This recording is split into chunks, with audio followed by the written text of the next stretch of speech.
you're talking about the car, how nostalgic it is. And I saw even on your YouTube channel, Just Driven, the collaboration you had with them.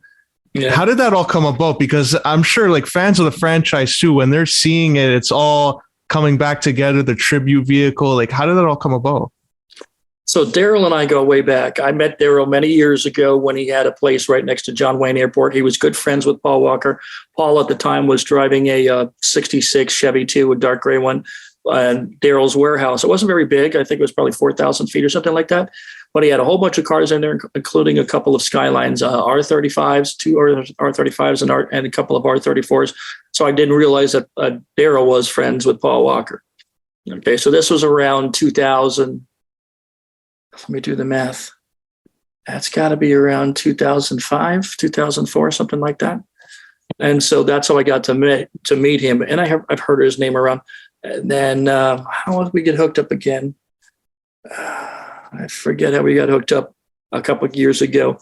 So he called me up. At one point, we had a discussion about building a replica of the Supra. And he asked me if I could help, for the authenticity of all that kind of stuff. So we started putting together a plan. He's got a great team over there. So I was basically, yes, you need these parts, these parts, which we'll look around to get them. If we can't get them, we'll do 3D printed, so that kind of stuff and do that. And then off we went. So these guys worked their ass off. They painted that car. They did the body kit. They had to recreate the body kit because you can't find those kits anymore. So they find a decent one, and then they have to put it on the car and fix everything and make their own molds. I mean, there was a lot of work that went into that car. So they were about, I think, $250,000 into that car, including buying the car, fixing it. And I mean, they changed all the rubber moldings, which is almost impossible to find that these days. But I think they painted that car twice. It was a rotisserie build. It was stripped down to the frame. They would turn around like a rotisserie chicken, So it was built the right way. And it's a magnificent car. I got a chance to drive, and it's fast. Wow. But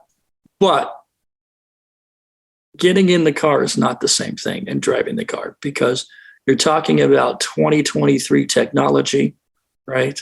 Yeah. And you're talking about, production processes and things that you can do that you couldn't do back then, like all those stupid Band-Aid tuning devices, and now it's a standalone ECU and everything works perfectly. It idles perfectly, all that kind of stuff.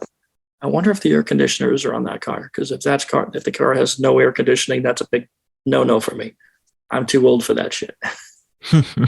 But it's a magnificent build, and they're doing a Dodge Charger as well. It's a 1-to-1 recreation, even better than the movie car that they sent to us.